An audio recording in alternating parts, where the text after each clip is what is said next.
Мы продолжаем освещать самые заметные события. В студии Валерия Наумова. Здравствуйте. И вот основные темы. Подведены предварительные итоги трехдневного голосования 2021 года. Расскажем, как проголосовала Якутия. Им здесь не место. В Якутске вывозят гаражи, установленные в неположенном месте. Уже порядка 208 различных крупногабаритных конструкций отвезли на штрафстоянку. В Благовещенске прошел фестиваль «Амурская осень». Якутская кинокартина получила приз оргкомитета за обращение к традициям и памяти предков. Центральная избирательная комиссия республики подвела предварительные итоги голосования, прошедшие с 17 по 19 сентября. Напомним, жители региона выбирали депутатов Государственной Думы Федерального собрания Российской Федерации 8-го созыва, народных депутатов Государственное собрание Илтумен Республики, а также муниципальных выборов. По предварительным данным, наибольшее число избирателей получила компания КПРФ. На втором месте идет партия «Единая Россия», третью позицию заняла партия «Новые люди». По Якутскому одномандатному округу больше число голосов набрал Петр Амосов, выдвинутый из партии КПРФ. Далее идет Петр Черкашин, представитель «Единой России». Третью позицию занял Федот Тумусов. В целом по Дальневосточному федеральному округу Якутия расположилась на третьем месте по явке населения, что составило 51,23% избирателей. И это на 3% выше, чем в 2016 году. Традиционно мы всегда, якутяне, Чукотка, мы всегда очень хорошо участвуем. Еврейская автономная область, тройка лидеров по явке. В Хангаласском Улусе явка избирателей составила почти 54%, это 12 056 человек. По данным Хангаласской территориальной избирательной комиссии, среди политических партий лидирует «Единая Россия», следом идет КПРФ, а третье место у партии «Новые люди». Помимо этого, в Улусе избирали депутата райсовета по Южно-Мельжагарскому первому округу, им стала Эльвира Абрамова. В Южном Кусте также избирали глав Титаринского и Синского наслегов. На голову Титаринского наслега здесь было два кандидата. Здесь выиграл действующий глава наслега Лукин Григорий Дмитриевич. Он набрал 141 голос, что составляет 54,44%. В Синском наслеге здесь три кандидата было. Это от партии «Единая Россия» Шадрин Аркадий Максимович, от партии ЛДПР Морозов Евгений Владимирович и самовыдвижение Ливерьев Айдан Никифорович. Здесь выиграл самовыдвижение Айдан Никифорович, где за него голоса дали 237 избирателей, что составляет 62,20%. Перейдем к эпидобстановке. За прошедшие сутки на территории республики выявлены 169 новых случаев коронавирусной инфекции. Из них 100 случаев в Якутске, 6 в Сунтарском, по 5 в Мегино-Кангаласском и Нерубинском районах. По 4 человека заболели в Алданском, Амгинском и Нюрюнгринском районах. Еще в 22 районах зафиксировали от 1 до 3 заболевших. Тем временем в Ленском районе, как и по всей республике, идет рост заболеваемости. На сегодняшний день положительный статус поставлен 78 ленчанам. Из них 39 человек находятся в инфекционном отделении, а 39 проходят лечение амбулаторно. Диагноз коронавирус все чаще стал выявляться у детей. На сегодняшний день он поставлен 12 несовершеннолетним. Из них 2 до года. Все дети проходят лечение амбулаторно, тяжело больных нет. 2 класса на сегодняшний день закрыты на карантин. Одна группа в детском саду закрыта на карантин. Принимаются все необходимые меры по санобработке. Ну и, соответственно, все наши школы оснащены всеми необходимыми такими предметами, как санитайзеры, рециркуляторы, которые необходимы в наше время. Меньше чем через месяц нас всех ждет важное и масштабное мероприятие. В стране начнется основной этап всероссийской переписи населения. Это будет первая цифровая и последняя бумажная перепись. А в труднодоступных населенных пунктах Якутии перепись уже проходит. Как к масштабному мероприятию десятилетия относятся якутяне и что изменилось с момента последней переписи, узнала наша съемочная группа, которая побывала в селе Качикадзе. Часть наслегов Хангаласского района, несмотря на близость к Якутску, относится к труднодоступным местностям. От столицы их разделяет река Лена.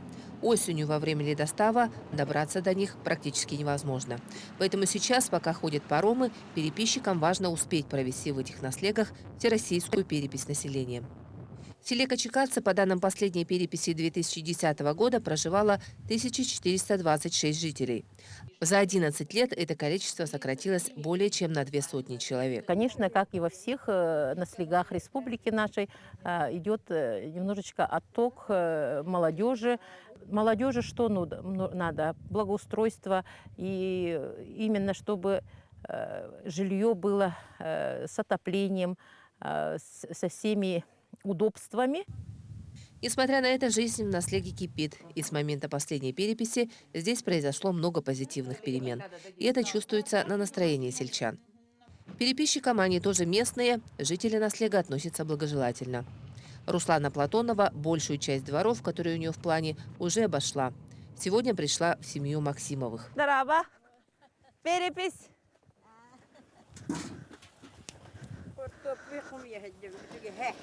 Переписчиков встречают очень хорошо, охотно отвечают на все вопросы. Вот старшее поколение очень радуется, когда приходишь, разговариваем, долго сидим. Ну и так чай пьем, да, предлагают конфеты, шоколадки. Все проходит очень хорошо. Ответы на вопросы переписной анкеты особых трудностей не вызывают. Да они и простые. Образование, национальность, род занятий, источники доходов, семейное положение. Все данные счетчик вносит в новенький электронный планшет. Бумажные анкеты только на всякий случай. Первая цифровая перепись в стране даже в селах не вызывает удивления. Мобильная связь, интернет здесь давно не в новинку. Только вот многим, особенно в людям в возрасте, пока процедура участия в онлайн-переписи не совсем понятна. Новый способ у нас — перепись через портал госуслуги, на который каждый гражданин в основной период заходит и переписывает себя и всех членов своего домохозяйства. Это самый удобный и безопасный способ. В любое время, с любого устройства вы переписываете и себя, и всех членов своей семьи. Если же гражданин уже принял участие в переписи онлайн, то пришедший к нему переписчик только отметит у себя этот факт. В небольшом селе все друг друга знают. Новости доходят до всех со скоростью WhatsApp. Поэтому и объяснять, зачем нужны собираемые данные, особо не нужно. В селе с нетерпением ждут переоборудования котельной, который сейчас топится дорогим дизтопливом и обеспечивает теплом только полсела. Скоро здесь обещают провести тепло во все дома. Для этого переведут котельную на сжиженный газ. Если пилотный проект окажется успешным, его распространят на другие села республики, куда магистральные газопроводы не протянуть. Сейчас же с отоплением, с печным отоплением невозможно ничего создавать, какие-то предприятия. Газ придет, и улучшится вся жизнь. Очень ждут, сельчане очень ждут этого. Чтобы строить социально-экономические планы и их корректировать, нужны новые данные, которые собираются во время проведения всероссийской переписи населения. До конца сентября перепись проведут во всех труднодоступных населенных пунктах республики. А основной этап пройдет с 15 октября по 14 ноября этого года, по итогам которой актуализируют данные о численности населения, его составе по республике и по каждому муниципальному образованию. Туяра Филиппова, Георгий Григорьев, Качикадзе, Хангаласский район. Вода в реках Якутии поднимается. Рост уровня воды ожидается на участках рек Лена, Амга, Алдан и Яна. На реке Лене в пределах Кобельского района наблюдается суточный рост на 16 сантиметров. В ближайшие сутки ожидается рост уровня воды у гидропоста Жиганск. Из-за выпавших осадков на реке Алдан и выхода волн дождевых паводков с рек Тамтон и Учур на участке Угина-Учур в пределах Алданского района и в нижнем течении у гидропоста Батамай наблюдается подъем уровня воды на 14-42 сантиметра за сутки. На Амге у гидропоста Буяга отмечается прохождение максимума дождевого паводка с общим ростом 2,2 метра. Также в ближайшие сутки двое ожидается подъем на реке Яне у гидропоста Верхоянск.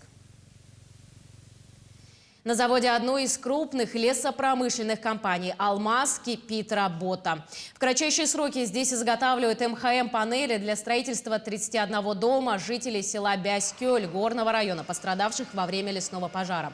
На сегодня изготовлено уже 25 домокомплектов. Сборкой панелей компания занимается более 10 лет. За эти годы построено более 250 объектов, большинство которых – это жилые дома. Как отметило руководство компании, сегодня большое внимание уделяется как качеству изготовляемой продукции, так и срокам их изготовления. Напомним, компания до холодов должна успеть отправить в село 31 домокомплект. На сегодня уже готово 25 из запланированного плана. Вот 25-й дом сегодня должны забрать. Осталось нам подготовить 6 домокомплектов.